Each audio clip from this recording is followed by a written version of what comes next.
Melihat struktur bangunan keuangan APBN kemarin ketika diumumkan, maka sekali lagi kita dipertontonkan sepertinya Indonesia belum revolusioner langkah pembiayaannya. Berikutnya, ketika mau memindahkan ibu kota, kita juga melihat pilihan cara pembiayaannya juga masih belum revolusioner, yaitu pihak kedua atau swasta yang kemungkinan akan pakai dana asing, teknologi asing, dan sumber daya asing akan membangun dengan sistem BOT. Lalu pemerintah menyewa sampai beberapa tahun ke depan, baru nanti diambil haknya oleh negara. Negara kira-kira mungkin akan menyewa dengan angka 50-100 triliun setahunnya, atau selama 20 tahun ke depan bisa-bisa hampir 2000 triliun. Anggaran itu akan dicicil melalui APBN. Banyak yang geleng-geleng karena ngeri ngeliat angka yang besar yang menjadi beban APBN tahun-tahun berikutnya. Tapi nggak apa-apa juga sih, itu udah jadi putusan. Jadi kedepannya gimana? Kedepannya kita harus mengingatkan bahwa ada solusi lain yang tanpa menggunakan strategi yang memberatkan APBN. Kenapa? Toh kalau mentok kasihan anak cucu kita, yang nanggung beban utang tadi anak cucu kita. Kita cuma gaya doang aja kayak membangun. Ujung-ujungnya yang nanggung beban anak cucu kita.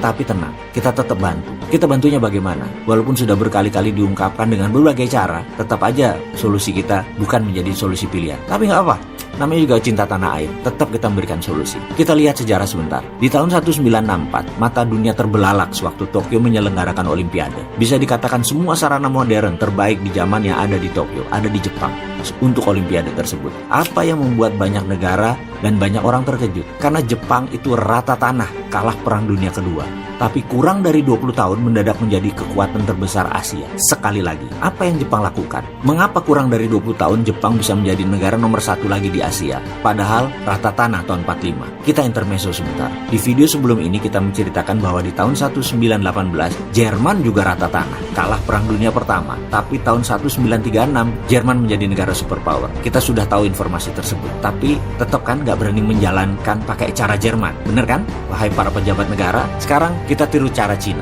Bukan import barang Cina ya, tiru cara Cina. Tahun 1989, Cina mulai memakai strategi New Economic Model. Dan ketika tahun 2008, Olimpiade Beijing, dunia terbelalak. Karena dalam 20 tahun, Cina mendadak menjadi negara superpower. Sekarang kita balik ke cerita Jepang. Tahun 45 rata tanah, tahun 64 Toto menjadi kekuatan ekonomi, dan puncaknya 30 tahun setelah itu, Jepang tak tertahankan hingga tahun 90-an. Yang kita tahu saat ini adalah Cina yang mulai mengepakkan sayapnya, menyusul Jepang. Tapi sekali lagi, apa yang mereka pakai? Rumusnya udah dikasih tahu sebelumnya. Tapi kita balik tanya lagi. Jerman pakai apa? Cina pakai apa? Jepang pakai apa? Saya ingatkan sekali lagi. Mereka bukan pakai cara yang IMF sarankan. Mereka bukan pakai cara IMF. Pakai apa Jepang itu? Mereka pakai infrastruktur dinamis yang namanya Shinkansen. Seperti halnya Amerika membangun industri infrastruktur dinamis yang namanya mobil.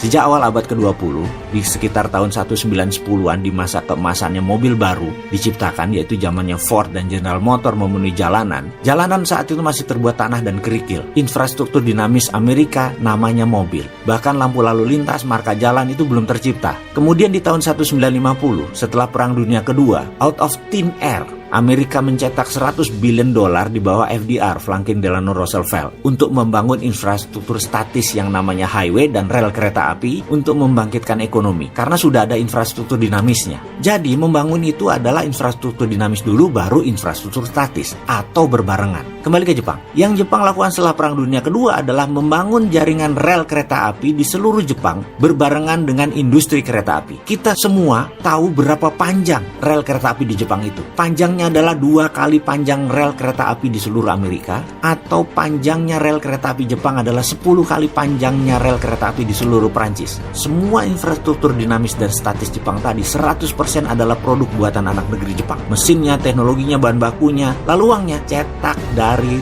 thin air.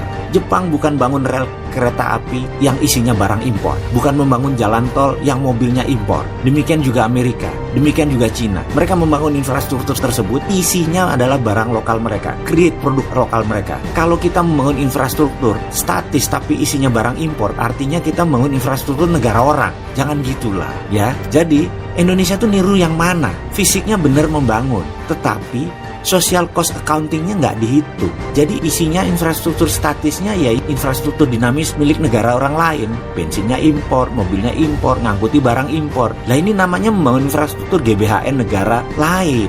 Ya nggak gitulah, kita kembali ke laptop. Ke depan, untuk Indonesia, ada baiknya gunakan apa yang Jepang pakai, Cina pakai, Jerman pakai, Amerika pakai. Print money based on infrastruktur dinamis, dan proyek tersebut harus 12 lapis.